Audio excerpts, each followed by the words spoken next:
राधे राधे, जय श्री कृष्णा। आप सभी को कार्तिक मास की ढेरों शुभकामनाएं। आज हम कार्तिक मास में सुनी जाने वाली तुलसी माता की प्रमुख प्रमुख व्रत कथाएं सुनेंगे। भगवान कहते हैं कि जिस घर में तुलसी का वृक्ष होता है वहां कभी भी दरिद्रता नहीं रहती। तुलसी के दर्शन मात्र से ही मनुष्य के सभी पाप नष्ट हो जाते हैं, क्योंकि तुलसी भगवान को अत्यंत प्यारी है, लक्ष्मी का साक्षात रूप है। इसके तने में समुद्र का वास, पत्तों में सम लक्ष्मी जी का वास, शाखाओं में कमला का वास, पुष्पों में इंद्रिया का वास होता है, इसमें कोई संदेह नहीं है। तुलसी की सूखी लकड़ी भी सारे विश्व के बड़े से बड़े कष्टों को दूर कर देती है और भगवान को सबसे अधिक प्रिय है। सब रूपों में ही आनंद देने वाली है। इसके चखने मात्र से ही मनुष्य को यमलोक जाने का भय नहीं सताता। जो व्यक्ति तुलसी को सिर पर धारण करता है उसको किसी प्रकार का दुख नहीं होता। जो अपने मुख से तुलसी का पान करता है वह तो निर्माण पद को प्राप्त हो जाता है। जो श्रद्धा से तुलसी का स्पर्श भी कर ले उसके तीनों प्रकार के दुख, कायिक वाचिक मानसिक, सब दूर हो जाते हैं। जो तुलसी को हृदय में धारण करते हैं उसकी तो सभी मनोकामनाएं उसी क्षण पूरी हो जाती है। तुलसी को सींचने से मनुष्य पाप का भागी नहीं रहता। अगर मरते हुए व्यक्ति के कंठ में तुलसी चरणामृत डाल दिया जाए तो चाहे उसने जीवन भर कितने ही पाप क्यों न किए हों, मरने के बाद वह बैकुंठ का ही अधिकारी रहता है। तुलसी के चिंतन करने मात्र से मनुष्य को सभी सिद्धियां सुलभ हो जाती है। तुलसी के नित्य, विशेषकर कार्तिक मास में तुलसी जी को सींचने, दिया बाती करने, परिक्रमा करने से मनुष्य यमपुरी को नहीं देखता, सीधा मोक्ष को पाता है। चाहे फिर उसने अपने जीवन में कितने ही बड़े बड़े पाप क्यों न किए हों। यह अच्छे कार्यों के सिद्ध करने का साधन, बुरे कार्यों को नष्ट करने का उपाय है। कार्तिक मास में तुलसी को दूध से सींचने मात्र से मनुष्य के हजारों पाप नष्ट हो जाते हैं। भगवान का स्मरण, तुलसी के वृक्ष का सिंचन और कार्तिक मास में तुलसी का पूजन, यह मुख्य बताया गया है। यदि किसी कुल का एक मनुष्य भी तुलसी की सेवा कार्तिक मास में कर ले तो उसका पूरा ही कुल पवित्र हो जाता है। जिस घर में तुलसी लगी हो, जैसे जैसे वह बढ़ती है वैसे वैसे उस कुल की, वंश की जड़ भी बढ़ती है। इसीलिए मनुष्य चाहे फिर ब्रह्मचारी हो, गृहस्थी हो, वानप्रस्थी हो, तुलसी का पूजन, सेवन, सिंचन अवश्य करना चाहिए। जो श्रद्धा से कार्तिक मास में तुलसी जी की सेवा पूजा करता है, भगवान की स्तुति करता है, वह साक्षात लक्ष्मी की सेवा करने जितना फल प्राप्त कर लेता है। आइए अब हम कार्तिक मास में सुनी जाने वाली तुलसी माता की प्रमुख प्रमुख व्रत कथाएं सुनते हैं। एक बार बहुत छोटा सा गांव था। उस गांव भर की सभी औरतें राधा किशन जी के मंदिर में पूजा करने जाती और तुलसी जी सींचने जाती थी। उसी गांव में एक बुढ़िया माई भी रहती थी। वह बुढ़िया माई भी तुलसी जी सींचने जाती। गांव की सभी औरतें तो तुलसी जी सींच कर घर आ जाती, लेकिन बुढ़िया माई तुलसी जी सींच कर वहीं बैठ जाती और कहती कि हे तुलसा माता, सत की दाता, मैं बिरला सींचू तेरा, तू कर निस्तारा मेरा। हे तुलसा माता, लडवा दे, गड़वा दे, पीताम्बर की धोती दे, मीठा मीठा घास दे, बैकुंठा का वास दे, चटक की चाल दे, पटक की मोत दे, चंदन का काट दे, झालर की झनकार दे, साईं जी का राज दे, दाल भात का पुरसन दे, ग्यारस की मोत दे, श्री कृष्ण भगवान का कांधा दे। बुढ़िया माई की बात सुनकर तुलसा माता दिन पर दिन सूखने लगी। तब एक दिन कृष्ण भगवान ने तुलसा से पूछा कि अरे तुलसा, तू क्यों सूख रही है? गांव भर की सभी औरतें तुझे सींचती है, घी का दीपक जलाती है, तुझे भोग लगाती है, परिक्रमा करती है, तुझे मीठे मीठे तुलसी के भजन गाकर सुनाती है, तुझे तो खूब फलना फूलना चाहिए, लेकिन तू तो दिन पर दिन सूख रही है। यह सुनकर तुलसा माता बोली कि हे ईश्वर, इस गांव में से एक बुढ़िया माई रोज मुझे सींचने और पूजने आती है। भगवान, मैं उसकी सभी इच्छाएं तो पूरी कर दूंगी, लेकिन वह कहती है कि जब मैं मरूं तो भगवान कृष्ण का कंधा दूं। तो मैं कहां से कृष्ण भगवान आपका कंधा उसे दे पाऊंगी? यह सुनकर कृष्ण भगवान मंद मंद मुस्कुराने लगे और तुलसा से बोलने कि अरे तुलसा, जब वह बुढ़िया माई मरेगी तो मैं उसे कंधा भी दे आऊंगा। तुम चिंता मत करो, तुम फिर से हरी भरी हो जाओ। यह सुनते ही तुलसा खुश हो गई और फिर से हरी भरी होकर लहलहाने लगी। समय बीता। कुछ दिनों के बाद बुढ़िया माई मर गई। सारे गांव वाले एकत्रित हो गए और बोले कि इस बुढ़िया का तो कोई आगे पीछे नहीं है, हम सबको मिलकर ही इसकी अंतिम क्रिया करनी पड़ेगी। गांव वालों ने उसकी अर्थी सजाई। अर्थी सजाकर उसे उठाने लगे तो वह किसी से भी नहीं उठी। उसकी अर्थी बहुत भारी हो गई। यह देखकर गांव के लोग तरह तरह की बातें करने लगे और बोले कि अरे यह बुढ़िया तो बहुत पूजा पाठ और नेक धर्म करती थी, रोज तुलसाजी सींचने मंदिर जाती थी, माला फेरती थी, लेकिन फिर भी इसकी अर्थी भारी हो गई है। लगता है इसके पाप नहीं धुले, यह तो पापन थी, इसीलिए इसकी अर्थी इतनी भारी हो गई है। तभी बैकुंठ में से कृष्ण भगवान एक बूढ़े ब्राह्मण का वेश धरकर वहां आए और गांव वालों से पूछने लगे कि अरे गांव वालों, इतनी भीड़ क्यों हो रही है?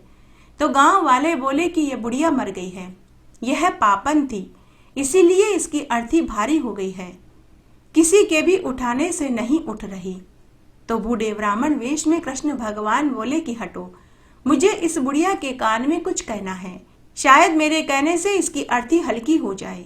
तब कृष्ण भगवान ने बुढ़िया के कान में कहा कि अरे बुढ़िया माई, मन की निकाल ले, तूने बिरला सींचा मेरा, मैं करूँ निस्तारा तेरा। लडुआ ले, गढ़वा ले, पीताम्बर की धोती ले, मीठा मीठा घास ले, चटक की चाल ले, पटक की मोत ले, दाल भात का पुरसन ले, 11 की मोत ले, कृष्ण भगवान का कांधा ले। यह सुनते ही बुढ़िया माई हल्की हो गई। तब भगवान कृष्ण ने बुढ़िया माई को कंधा दिया तो उसे मुक्ति मिल गई। हे तुलसी माता, जैसे बुढ़िया माई को आपने मुक्ति दिलाई, जैसे भगवान कृष्ण ने उस बुढ़िया माई की अर्थी को कांधा दिया, वैसे हमें भी देना। कहानी कहने वाले को, सुनने वाले को और हुक्कारा भरने वाले को, सबको इस कथा को सुनने का फल देना। आइए पवित्र पौराणिक पुण्यफल देने वाली तुलसी जी की कहानी सुनते हैं। एक बार एक गांव में एक बुढ़िया माई थी जिसका नाम सुखिया था। वह अपने बेटा बहू और 2 पोते पोतियों के साथ रहती थी। बुढ़िया माई का रोज का नियम था कि वह रोज ब्रह्म मुहूर्त में उठती, तालाब पर स्नान करके आती, सूर्य नारायण भगवान को अर्घ्य देती, तुलसी जी को सींचती, दिया बाती करती और वहीं तुलसी जी के पास बैठकर श्री हरि के और तुलसी जी के 5 भजन गाती, परिक्रमा करती, भोग लगाती। शाम को पुनः तुलसी जी में दिया बाती करती, भोग लगाती। यह उसका नित्य का नियम था। तुलसी जी की पूजा किए बिना वह अन्न जल ग्रहण नहीं करती थी। रोज नियम से उसका यही कार्य था। एक दिन जब गांव की चौपाल पर अपने उम्र की सहेलियों के साथ बैठी थी, तब कुछ औरतें बोली कि कार्तिक मास में एकादशी के दिन द्वारिकाधीश मंदिर दर्शन करने चलेंगे। गांव की औरतों ने सुखिया बुढ़िया माई से कहा कि बहन, क्या तू भी हमारे साथ चलना चाहती है? अगर चलना है तो तू अपने बेटा बहू से पूछ लेना। बुढ़िया ने कहा कि हाँ बहन, बेटा बहू से तो पूछना ही पड़ेगा, बिना उनकी इजाजत लिए तो मैं नहीं जाऊंगी। बुढ़िया माई घर आई और उदास होकर बैठ गई, क्योंकि उसका बहुत मन था कि श्री हरि के दर्शन करूं, लेकिन यह बात बेटा बहू से कैसे करूं, यह भी उसको डर लग रहा था। उसे लग रहा था कि अगर मैं बेटा बहू से कहूंगी तो शायद वे मना कर दें, इसलिए वह उदास होकर बैठ गई। शाम को रोज की तरह बेटा अपनी माँ को कमरे में भोजन की थाली देने आया तो उसने अपनी माँ को उदास देखा। बेटे ने अपनी माँ से उदासी का कारण पूछा। माँ ने अपने बेटे से कहा कि बेटा, गांव की औरतें कार्तिक मास की एकादशी के एक दिन पहले द्वारिकाधीश मंदिर जा रही हैं, मेरा भी बहुत मन है। बेटा बोला, माँ अगर तुम्हारा मन है तो जरूर जाओ, उदास क्यों होती हो? लेकिन फिर से कुछ सोचकर वह उदास हो गई। बेटे ने कहा कि माँ क्या बात है, और भी कोई बात है तो बताओ। तो माँ बोली कि बेटा, मेरे पीछे से मेरी तुलसी जी की सेवा पानी कौन करेगा? कौन उन्हें सींचेगा? कौन दिया बाती करेगा? कौन सुबह शाम भोग लगाएगा? बेटे ने कहा कि माँ और कौन करेगा? तुम्हारी बहू करेगी। माँ ने कहा बेटा एक बार तू बहू से पूछ ले। बेटे ने कहा कि पूछना क्या है माँ, मैं तुम्हारी बहू से कहूंगा कि तुम्हारे पीछे से तुलसी जी की सेवा पानी करे तो वह मेरी बात नहीं टालेगी। माँ ने कहा ठीक है। उधर बहू माँ बेटे की बात सुन रही थी। बहू अपनी सास को पसंद नहीं करती थी। बहू मनी मन सोचने लगी कि मुझे तो कभी 2 दिन के लिए मायके नहीं भेजते हैं और अपनी माँ को द्वारिकाधीश मंदिर दर्शन करने के लिए भेज रहे हैं और साथ ही अपनी माँ का काम भी मुझसे करवा रहे हैं। कि तभी उसका पति आया और बोला कि देखो भगवान, मेरी माँ 4-5 दिनों के लिए द्वारिकाधीश मंदिर दर्शन करने के लिए जा रही है। पीछे से तुम्हें मेरी माँ का कामकाज करना होगा। रोज तुलसी जी को सींचना होगा, दिया बाती करनी होगी और सुबह शाम भोग लगाना होगा। पत्नी अपने पति को मना नहीं कर पाई। उसने गर्दन में हाँ हिला दी। उसके बाद पति ने अपनी पत्नी से कहा कि देखो, मेरी माँ 4-5 दिन के लिए द्वारिकाधीश मंदिर जा रही है। तुम उनके लिए देशी घी, काजू, बादाम और मावा डालकर आटे के लड्डू बना करके दे देना और मेरी माँ के कपड़े, दवाइयां भी बक्से में रख देना। तो पत्नी कुछ नहीं बोली, मन ही मन चिढ़ने लगी और सास पर क्रोधित होने लगी, लेकिन उसके बस की नहीं थी। वह अपने सास को अपने पति के सामने कुछ कह नहीं सकती थी।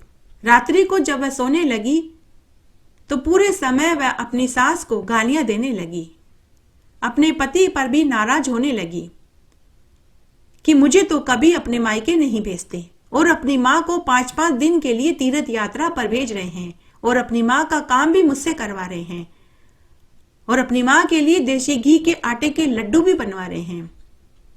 उस रात को बहू ने एक योजना बनाई।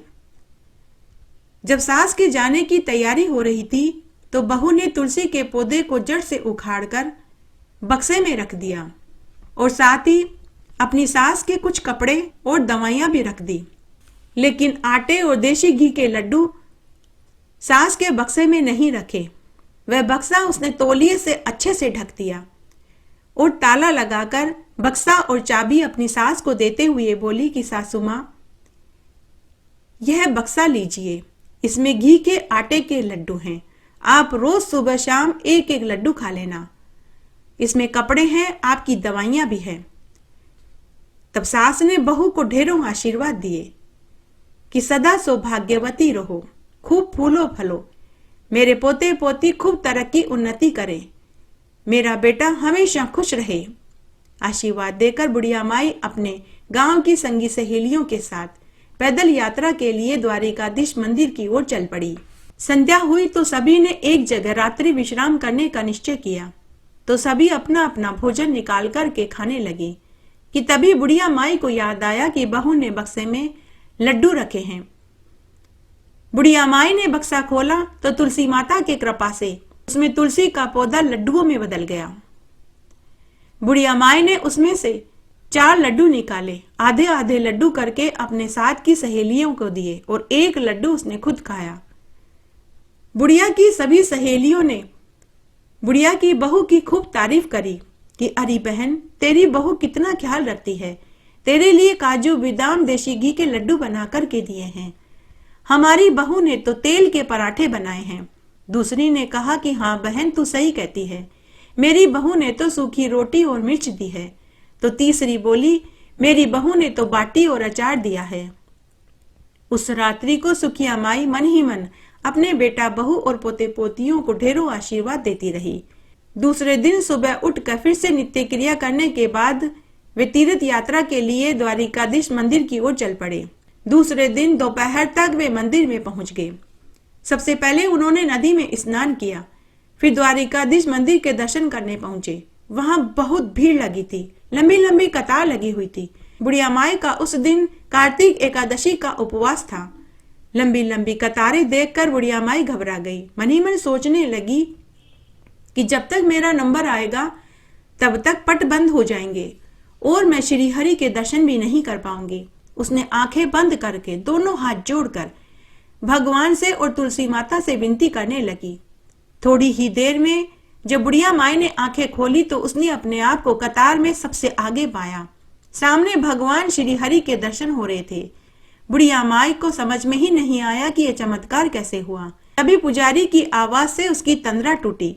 तब बुढ़िया माई ने लड्डू के डिब्बे में से लड्डू निकालना चाहा तो उसमें से 3 तुलसी की पत्ती और 1 लड्डू पड़ा हुआ उसे दिखाई दिया। बुढ़िया माई ने एक कागज के टुकड़े पर लड्डू रखा और तुलसी की 3 पत्ती और दक्षिणा के 11 रुपए रखे और पुजारी को पकड़ाने लगी। बुढ़िया माई फिर से सोचने लगी कि इतने सारे महंगे महंगे प्रसादों और दक्षिणा के बीच उसका लड्डू थोड़े ही भगवान के पास पहुंच पाएगा। यहाँ तो इतने बड़े बड़े अमीर सेठ और जागीरदार आए हैं, ढेरों महंगी महंगी मावे की मिठाइयां लाए हैं और दक्षिणा में हीरे मोती चांदी आदि के सिक्के रख रहे हैं। हीरे मोती चांदी के आभूषण और सोने चांदी के सिक्के रख रहे हैं। मेरा ये लड्डू का प्रसाद और 11 रुपए और तुलसी के पत्ते कौन सी भगवान के पास जाने वाली है। फिर से उसने आंखें बंद करी और भोग स्वीकार करने के लिए द्वारिकाधीश भगवान और तुलसी माता से प्रार्थना करने लगी। थोड़ी देर बाद उसने फिर से आंखें खोली तो उसे चमत्कार दिखाई दिया। उसने देखा कि श्री हरि के हाथ में उसी का लड्डू और तुलसी दल रखा हुआ था। वह तो पागल हो गई, बावली के मारी जोर जोर से श्रीमन नारायण नारायण हरि हरि, जय जय नारायण नारायण हरि हरि बोलने लगी और तब तक भगवान की तरफ एक तक टकटकी लगाए देखती रही और बोलती रही जब तक कि पट बंद नहीं हुए। जब पट बंद हो गए तो सभी द्वारिकाधीश मंदिर की सीढ़ियों पर आकर बैठ गए। बुढ़िया माई भी वहीं आकर बैठ गई और खुशी के मारे उसका मन उछल रहा था, जैसे एक बच्चे को कोई टॉफी दे दे या मिठाई या पैसे दे दे। उसका मन इस तरह से प्रफुल्लित और प्रसन्न हो रहा था। उसके मार्ग की थकान जैसे मिट गई। वह खुशी से बावली हो रही थी और अपनी संगी सहेलियों का इंतजार करने लगी। तभी उसकी संगी सहेलियां आई और कहने लगी कि हमें तो श्री हरि के दर्शन अच्छे से हुए ही नहीं। लेकिन बुढ़िया माई ने कहा कि मुझे तो बहुत अच्छे दर्शन हुए। उसके बाद वहां एक पुजारी प्रसाद बांट रहा था। सभी ने पुजारी जी से प्रसाद लिया तो बुढ़िया माई ने भी प्रसाद लिया और उस प्रसाद को अपने बेटा बहू और पोते पोतियों के लिए बक्से में रख लिया। सभी वापस अपने गांव की ओर लौट पड़े। जब बुढ़िया माई घर पहुंची तो वहां उसे बहू दिखाई नहीं दी। आंगन में तुलसी का पौधा भी उसे नया नया दिखाई दे रहा था। तभी बेटे ने अपनी माँ को अपनी पत्नी की करतूत बताई। उसने कहा कि माँ, तुम्हारी बहू ने तुम्हारे बक्से में घी के और आटे के लड्डू नहीं रखे, बल्कि तुलसी का पौधा जड़ से उखाड़ कर तुम्हारे बक्से में रखा था, इसीलिए मैंने उसे घर से निकाल दिया। बुढ़िया माई को सुनकर बड़ा आश्चर्य हुआ। उसने अपने बेटे से कहा कि बेटा, लेकिन मेरे बक्से में तो लड्डू का डिब्बा पड़ा था और वो भी काजू बादाम देशी घी का, और भगवान श्री हरि ने मेरे भोग को स्वीकार भी किया। तब बुढ़िया माई समझ गई कि वह लड्डू के डिब्बे में तुलसी की 3 पत्ती कहां से आई। बुढ़िया माई ने अपने बेटे को पूरी बात बताई। बेटा, मेरे बक्से में एक लड्डू बचा था और उसमें तुलसी की 3 पत्ती रखी थी। यह सब कुछ मेरी तुलसी माता ने किया। बुढ़िया माई ने बेटे से कहा कि बेटा, अब मेरे समझ में आ रहा है कि तुलसी के पौधे का लड्डुओं में बदलना और मुझे भगवान के लड्डू का प्रसाद चढ़ाते समय 1 लड्डू और 3 तुलसी की पत्ती होने की बात अब मुझे अच्छी से समझ में आ रही है। बेटा, यह सब कुछ मेरी तुलसी माता ने किया है। यह सारा चमत्कार तुलसी माता का है। फिर बुढ़िया माई ने अपने बेटे को पूरी सच्चाई बताई कि बेटा, मैं कतार में सबसे पीछे खड़ी थी। मैंने द्वारिकाधीश भगवान और तुलसी माता से विनती करी कि मुझे भगवान के दर्शन हो। थोड़ी देर में मैंने आंखें खोली तो मैंने अपने आप को कतार में सबसे आगे पाया।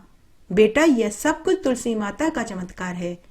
उसके बाद जब मैं भगवान को भोग चढ़ाने लगी तो मुझे बक्से में 1 लड्डू और 3 तुलसी की पत्ती मिली। यह भी तुलसी माता का ही चमत्कार है। बेटा, मुझे भगवान के खूब अच्छे दर्शन हुए। बेटा, माना कि बहू ने गलती करी, लेकिन उसकी गलती से मुझे कई चमत्कार देखने को मिले। तुलसी के पौधे का लड्डुओं में बदलना, भगवान का मुझे दर्शन होना और श्री हरि के द्वारा मेरे भोग को स्वीकार करना। बेटा, बहू मायके ही गई होगी, तू अभी जा और मेरे घर की लक्ष्मी को घर लेकर आ।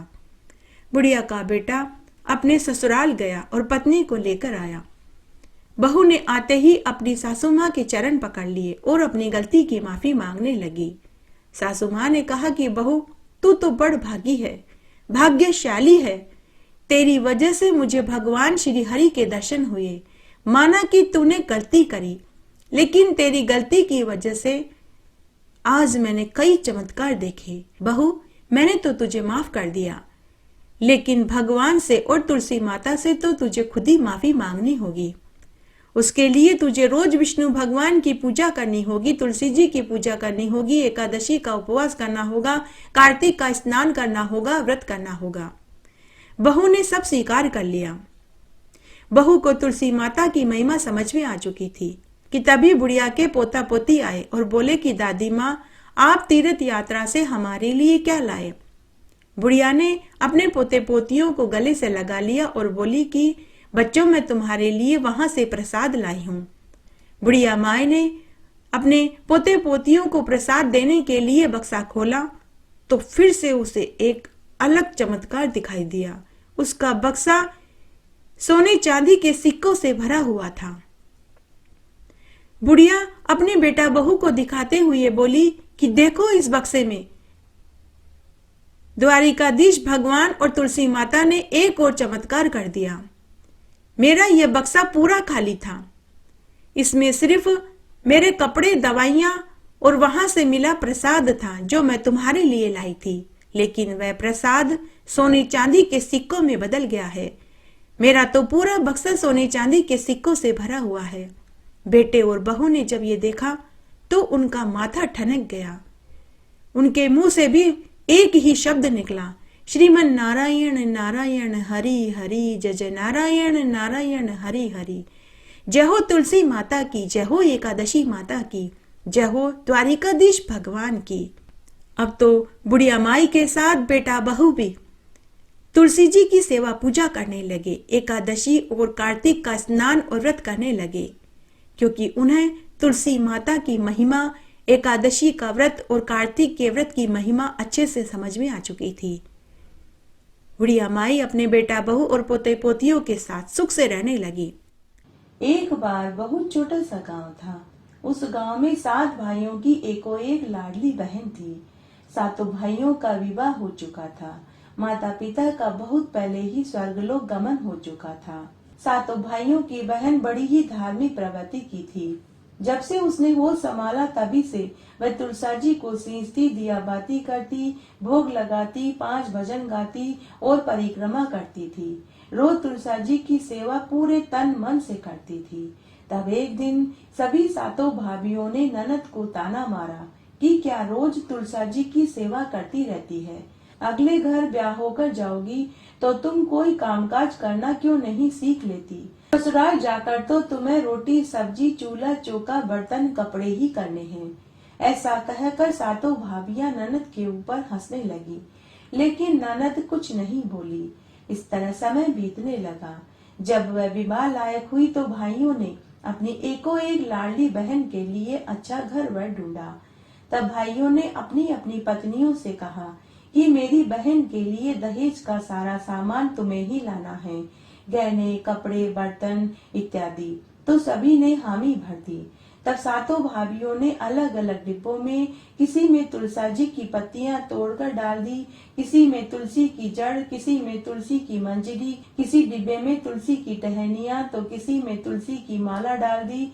इस तरह 10-15 डिब्बे तैयार कर दिए और अपने अपने पतियों से बोली कि सुनो जी, हमने ननद बाई की शादी की पूरी तैयारी कर ली है।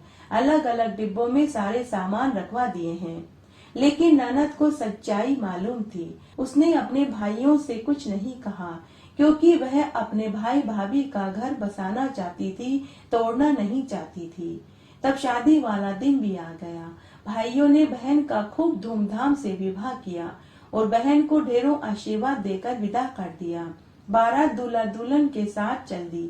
पहले के जमाने में बारात पैदल जाती थी या फिर ऊंट गाड़ी या बैलगाड़ी में बैठकर जाती थी, तो उन्हें जाने में कई दिन लग जाते थे।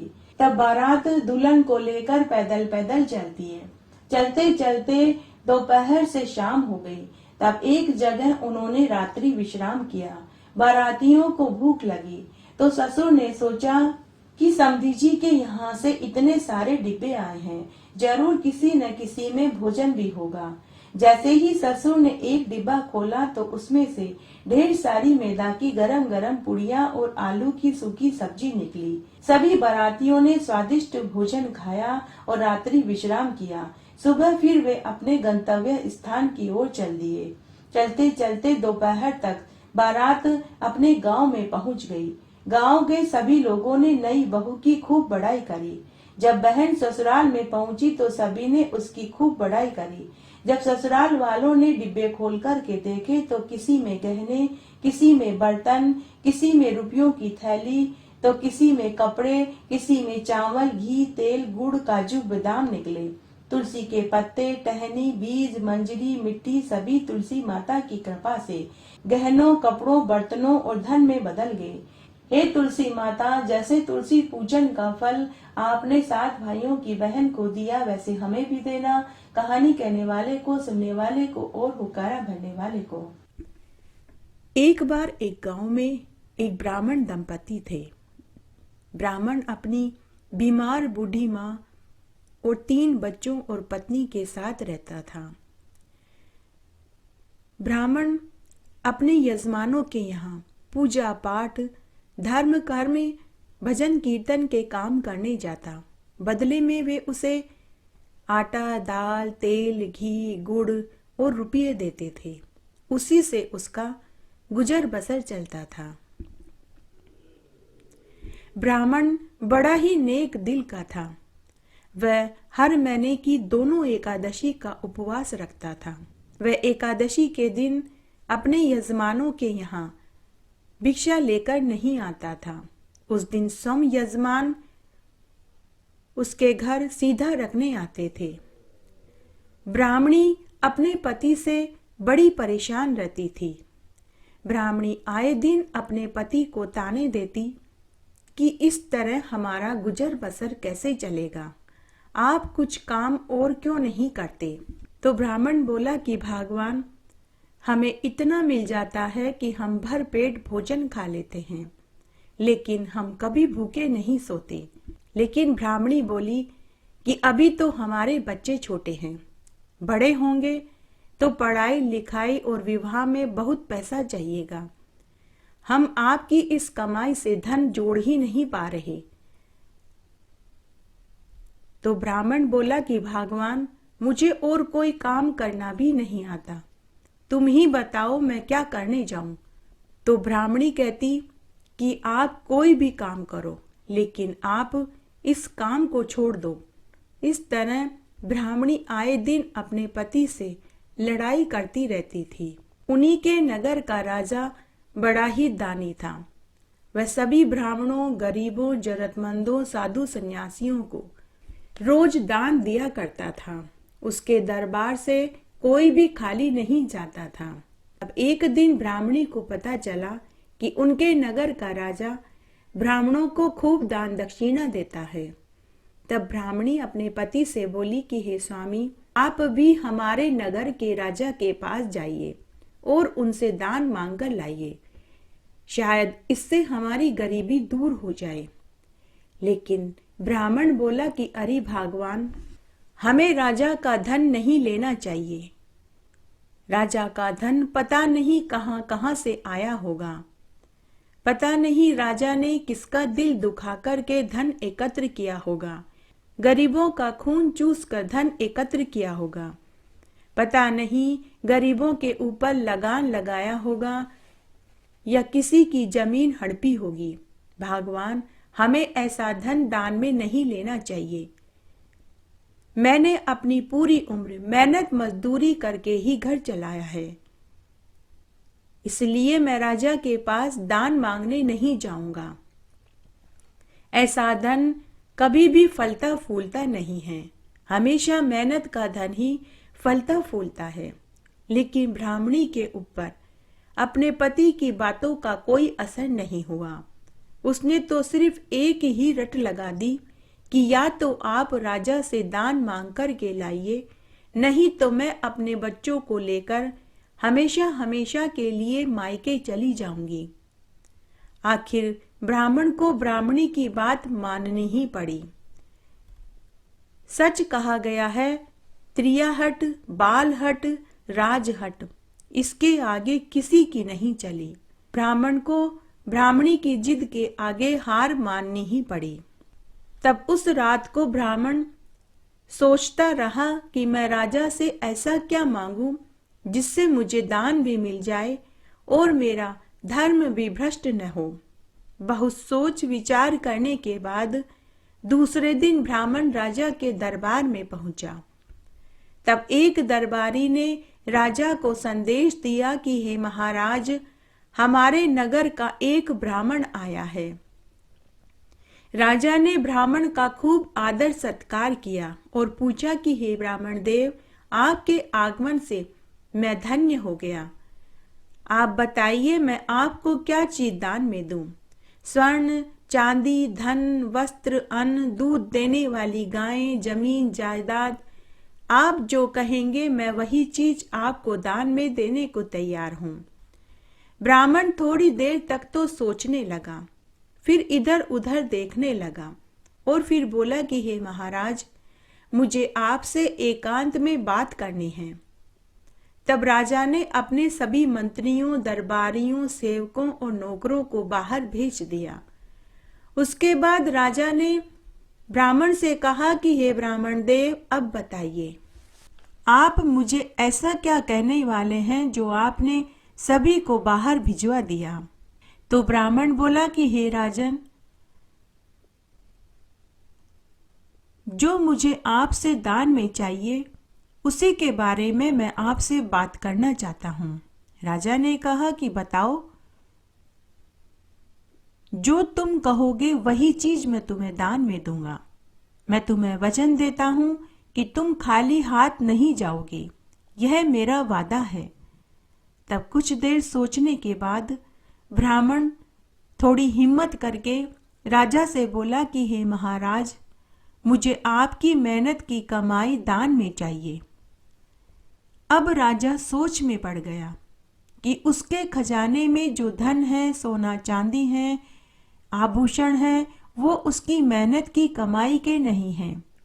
थोड़ी देर सोचकर राजा बोला कि हे ब्राह्मण देव, आपको इस समय तो खाली ही जाना पड़ेगा, परंतु मैं आपको वचन देता हूं कि कल मैं आपको अपनी मेहनत की कमाई ही दान में दूंगा। यह सुनकर ब्राह्मण घर आ गया। पति को आया देखकर ब्राह्मणी दौड़ी दौड़ी दरवाजे पर आई और बोली कि जल्दी बताओ, जल्दी से दिखाओ, राजा ने तुम्हें क्या दान में दिया? ब्राह्मण बोला कि भगवान, राजा मुझे कल दान में देंगे। ब्राह्मणी मन ही मन खुश होने लगी कि मेरे पति ने ज्यादा चीज दान में मांगी होगी, इसीलिए राजा को व्यवस्था करने में समय चाहिए। ब्राह्मणी मन ही मन खुश होकर काम में लग गई। उधर राजा महल में आया। उसने साधारण कपड़े पहने और कीमती कपड़े और जेवरात उतारे। तो रानी ने पूछा कि हे महाराज, आज आपने साधारण कपड़े क्यों पहने हैं? आपने कीमती जेवरात और मुकुट क्यों उतार दिया? तब राजा ने अपनी पत्नी को पूरी बात बताई। तो रानी बोली कि हे महाराज, मैं भी आपके साथ मेहनत मजदूरी करने चलूंगी। शायद हम दोनों मेहनत मजदूरी करेंगे तो ज्यादा कमाई कर पाएंगे और ज्यादा धन ब्राह्मण को दान में दे पाएंगे। तो राजा ने हामी भर दी। उसके बाद रानी ने स्वयं भी साधारण कपड़े पहने, कीमती कपड़े और आभूषणों को उतारा, अपने बच्चे को भी साधारण कपड़े पहनाए और महल के पिछले दरवाजे से निकल पड़े। चलते चलते बहुत देर हो गई, लेकिन उन्हें कोई काम नहीं मिला। अंत में वे एक नदी के किनारे पहुंचे। वहां एक धोबी और धोबन ढेर सारे कपड़े धो रहे थे। राजा रानी ने उनसे जाकर काम मांगा। तब धोबी अपनी पत्नी से बोला कि अरे भगवान, आज हमारे पास कपड़े ज़्यादा हैं, मौसम भी खराब है। आज हम इनसे कपड़े धुलवा लेते हैं ताकि शाम होने से पहले सारे कपड़े धुल जाएं और सूख जाएं। तो धोबन ने हामी भर दी। फिर धोबी ने राजा रानी से कहा कि अरे भाई, मैं तुम्हें मजदूरी में 4 पैसे दूंगा। अगर राजी हो तो करो, नहीं तो अपना रास्ता नापो। राजा रानी ने खुशी खुशी धोबी की बात को स्वीकार कर लिया। अब राजा रानी कपड़े धोने लगे। आज से पहले उन्होंने कभी कपड़े धोए नहीं थे। तो धोबी और धोबन पूरे समय राजा रानी को डांटते रहे कि पता नहीं कहां से उठकर चले आते हैं, कपड़े धोने तो आते नहीं। राजा रानी चुपचाप उनकी डांट सुनते रहे। बीच बीच में बच्चा रोता तो रानी अपने बच्चे को चुप कराने के लिए दूध पिलाती और सुला देती और फिर से कपड़ों पर डंडा मार मार कर धोने लगती। शाम होते होते राजा रानी के हाथों में छाले पड़ गए, लेकिन उन्होंने पूरी ईमानदारी से सभी कपड़ों को धोया। तभी धोबी और धोबन ने देखा कि उनके हाथों में छाले पड़ गए। तो धोबी धोबन से बोला कि अरे भगवान, लगता है कि ये बड़े पैसे वाले घर से हैं, कोई मुसीबत आई होगी इनके ऊपर, इसीलिए ये मजदूरी पर निकले हैं। देखो, इनके तो एक ही दिन में दोनों पति पत्नी के हाथों में छाले पड़ गए। तो धोबन ने कहा कि हे स्वामी, आप सच कहते हैं, शायद इनके घर वालों ने इन्हें लड़ झकड़ कर घर से निकाल दिया होगा। धोबी और धोबन ने उनसे पूछा कि अरे भाई, तुम कौन हो? आज से पहले हमने तुम्हें इस नगर में कभी नहीं देखा, और तुम्हारे ऊपर ऐसा क्या संकट आन पड़ा है जो तुम दोनों कपड़े धोने के लिए बैठ गए? हमें तो लगता है कि तुम कोई बहुत ऊंचे पैसे वाले घराने से हो। तुम्हारे तो एक ही दिन में हाथों में छाले पड़ गए। लेकिन राजा रानी ने धोबी और धोबन से कुछ नहीं कहा। उसके बाद शाम को जब सारे कपड़े धुल गए तो धोबी और धोबन ने उन्हें 4 पैसे दिए और इनाम में 1 पैसा और दिया। धोबी धोबन ने राजा रानी से कहा कि तुमने बड़ी ही ईमानदारी से कपड़े धोए हैं, इसलिए हम तुम्हें 1 पैसा इनाम का और देते हैं। इस तरह 5 पैसे लेकर राजा रानी खुशी खुशी महल में आ गए। महल में आने के बाद राजा ने उन 5 पैसों को एक लाल कपड़े में बांध कर रख दिए और रात्रि में सो गए। दूसरे दिन जब ब्राह्मण महल में दान लेने आया तो राजा ने ब्राह्मण को हाथ जोड़कर कहा कि हे ब्राह्मण देव, मैं केवल 5 पैसे ही मेहनत के कमा पाया हूँ। ब्राह्मण ने खुश होकर राजा की मेहनत की कमाई के 5 पैसे ले लिए और राजा को ढेरों आशीर्वाद दिया और घर आ गया। ब्राह्मणी अपने पति का बहुत पहले से ही इंतजार कर रही थी। जैसे ही ब्राह्मणी ने अपने पति को आते हुए देखा तो वह भागी भागी घर के दरवाजे के पास आई और बोली कि हे स्वामी, धन कहाँ है?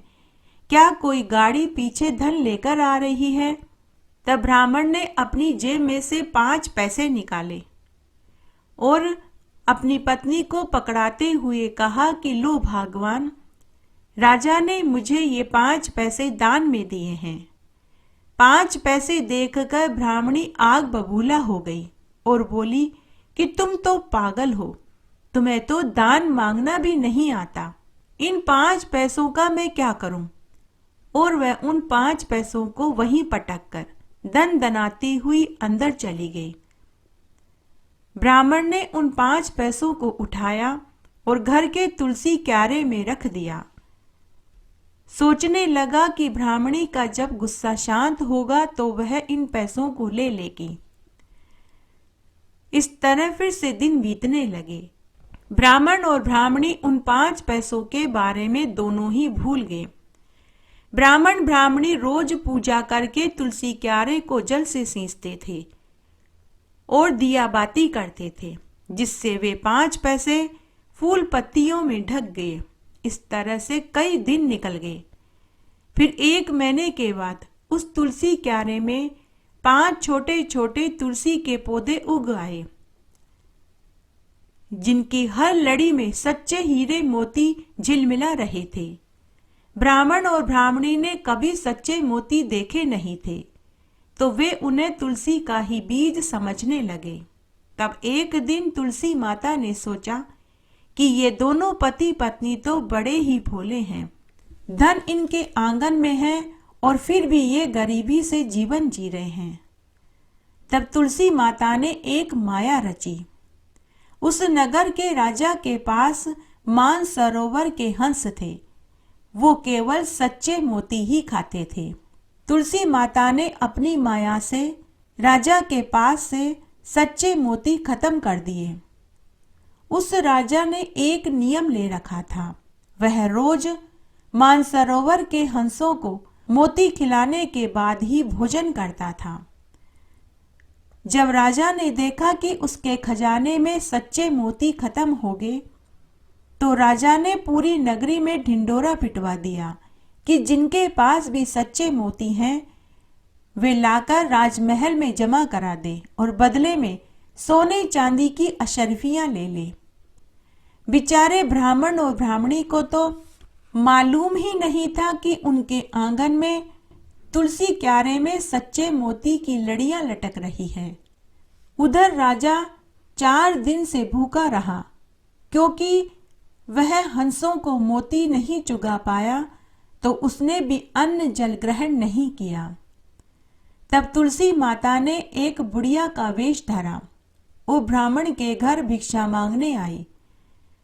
तब ब्राह्मण ने बुढ़िया माई को अपने हिस्से की रोटी खाने को दे दी। बुढ़िया रूप में तुलसी माता ने भोजन खाया और पीने को पानी मांगा। ब्राह्मण ने 1 लोटा भर के बुढ़िया माई को पीने को पानी दिया। पानी पीने के बाद बुढ़िया माई ने ब्राह्मण से कहा कि अरे ब्राह्मण, तेरे घर में तो सच्चे मोती तुलसी क्यारे में लटक रहे हैं। ब्राह्मण ने कहा कि अरे नहीं बुढ़िया माई, मैं तो बड़ा ही गरीब ब्राह्मण हूँ, मेरे घर में कहाँ से सच्चे मोती। तो बुढ़िया रूप में तुलसी माता बोली कि अरे ब्राह्मण, मैं तुझे सच कहती हूँ, तेरे तुलसी क्यारे में ये सच्चे मोती ही लटक रहे हैं। तू इनको ले जाकर तेरे नगर के राजा को दे दे। तेरे नगर का राजा 4 दिन से भूखा है, क्योंकि उसने एक नियम ले रखा है कि वह हंसों को दाना खिलाने के बाद ही अन्न जल ग्रहण करता है। अभी तेरे नगर के राजा के पास सच्चे मोती खत्म हो रहे हैं। तू ये सच्चे मोती तेरे नगर के राजा को ले जाकर के दे दे। ऐसा करने से तुझे 2 पुण्य मिलेंगे। एक तो तेरे सच्चे मोती राजा को देने से हंस का पेट भरेगा। हंस के खा लेने के बाद 4 दिन से भूखा राजा भी भोजन कर पाएगा। और फिर आज तो एकादशी है। एकादशी के दिन सच्चे मोती का दान करने का क्या फल मिलता है तुझे तो शायद मालूम भी नहीं। जो मनुष्य एकादशी के दिन सच्चे मोती का दान करता है, उसके लिए स्वर्ग के 7 दरवाजे खुले मिलते हैं। उसे सीधे बैकुंठ का वास मिलता है। जो फल मौनी अमावस्या के दिन मरने वाले मनुष्य को मिलता है, वही फल एकादशी के दिन सच्चे मोती का दान करने से मिलता है। बुढ़िया की बातें दोनों ब्राह्मण और ब्राह्मणी सुन रहे थे। ब्राह्मण और ब्राह्मणी की तो खुशी का ठिकाना ही नहीं रहा। तभी ब्राह्मणी ने सच्चे मोती एक थैले में भरकर अपने पति को देते हुए बोली कि हे स्वामी, आप यह सच्चे मोती ले जाकर राजा को दे दो। बदले में वे आपको सोने चांदी के आभूषण देंगे। बुढ़िया रूप में तुलसी माता वहां से चली गई और अंतर्ध्यान हो गई। उसके बाद ब्राह्मण सच्चे मोती लेकर राजा के महल में पहुंचा और ले जाकर के राजा को सच्चे मोती दे दिए। जब राजा ने पानीदार सच्चे मोती देखे, तो राजा ने कहा कि अरे ब्राह्मण, तू तो वही है जो कुछ दिन पहले मेरे से भिक्षा मांगकर लेकर गया था, और मैंने तुझे अपने मेहनत की कमाई के 5 पैसे दान में दिए थे। अरे ब्राह्मण, तुम्हारे पास इतने पानीदार सच्चे मोती कहाँ से आए? अभी कुछ दिन पहले ही तो तुम दान मांगने मेरे महल में आए थे, जब तो तुम्हारे पास खाने को अन्न भी नहीं था। सच सच बताना, इतने सच्चे पानीदार मोती तुम्हारे पास कहाँ से आए? तुमने कोई चोरी करी, डाका डाला, क्या किया? ब्राह्मण ने राजा को पूरी बात बताई कि मेरे घर के आंगन में तुलसी क्यारा है, उसी में सच्चे पानीदार मोती लटक रहे हैं। लेकिन राजा को ब्राह्मण की बात पर विश्वास नहीं हुआ। राजा ने ब्राह्मण को जेल में डलवा दिया।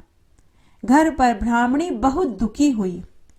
उसने संध्या के समय तुलसी क्यारे में दिया बाती करी और तुलसी माता से प्रार्थना करने लगी कि हे तुलसी माता, मेरे पति को राजा ने जेल में डाल दिया। मेरा पति बेकसूर है। हे तुलसी माता, अब आपको ही मेरे पति को बचाना होगा। उसी रात्रि को तुलसी माता राजा के स्वप्न में दर्शन देकर बोली कि हे राजन, तूने आज एक ब्राह्मण को जेल में डाला है, वह बेकसूर है। उसके आंगन में एक तुलसी क्यारा है, उसी में सच्चे पानीदार मोती लटक रहे हैं। हे राजा, मैं तुलसी माता हूँ। हे राजा, तू सुबह होते ही ब्राह्मण को आदर पूर्वक छोड़ देना, साथ ही उसे खूब सारा दान भी देना। यह सारी माया मेरी ही फैलाई हुई है। तेरे खजाने में से सच्चे मोती मैंने ही गायब करवाए थे। मैंने ही ब्राह्मण को सच्चे मोती तेरे पास लेकर भेजा है, और जो तूने 5 पैसे अपनी मेहनत की कमाई के ब्राह्मण को दान में दिए थे, वे ही 5 पैसे ब्राह्मण ने तुलसी क्यारे में डाल दिए थे। उन्हीं 5 पैसों से उसके तुलसी क्यारे में 5 पौधे उगे हैं, उसी में सच्चे पानीदार मोती झिलमिला रहे हैं। हे राजन, अगर तूने सुबह होते ही ब्राह्मण को नहीं छोड़ा तो मैं तेरा यह सारा वैभव, सुख, संपत्ति सब बर्बाद कर दूंगी। ऐसा कहकर तुलसी माता अंतर्ध्यान हो गई। सुबह होते ही राजा ने अपने स्वप्न वाली बात अपनी रानी, मंत्रियों और राजगुरु को बताई। तब राजा के गुरु ने राजा से कहा कि हे महाराज, उस ब्राह्मण के ऊपर तो तुलसी माता टूटी है। आप उस ब्राह्मण को जेल से छोड़ दीजिए और उस ब्राह्मण को आदर के साथ उसे घर तक छोड़ कर के आइए। साथ ही उसे खूब सारा धन दौलत भी दीजिए। उस ब्राह्मण के ऊपर तो तुलसी माता का आशीर्वाद है। तब राजा रानी ने ब्राह्मण को जेल से छोड़ दिया और आदर के साथ रथ में बैठाकर उसे घर तक छोड़ने गए। राजा रानी ब्राह्मण के तुलसी क्यारे में सच्चे पानीदार मोती देखने उसके घर आए। राजा रानी ने फूल पत्तियां हटाकर देखा तो तुलसी की जड़ में उनकी मेहनत की कमाई के 5 पैसे पड़े हैं। यह देखकर राजा रानी बहुत खुश हुए। उन्होंने ब्राह्मण को खूब सारा धन दान में दिया। उसके बाद राजा रानी ने पूरी नगरी में यह ढिंडोरा पिटवा दिया कि सभी को अपनी मेहनत की कमाई खानी चाहिए। मेहनत की कमाई से ही घर में बरकत बढ़ती है। और साथ ही रोज तुलसी जी की पूजा करनी चाहिए, एकादशी का व्रत करना चाहिए और तुलसी जी को सींचना और दियाबाती करना चाहिए। बोलिए तुलसी माता की जय। इस तरह आज हमने तुलसी जी की प्रमुख प्रमुख व्रत कथाएं सुनी। आशा करती हूँ आपको ये कथाएं जरूर पसंद आएगी और आपको इन कथाओं को सुनने का संपूर्ण लाभ भी मिलेगा। मेरे साथ बने रहने के लिए आपका धन्यवाद। आगे आने वाली कथा कहानी के लिए भी आप इसी तरह मेरे साथ बने रहें। धन्यवाद।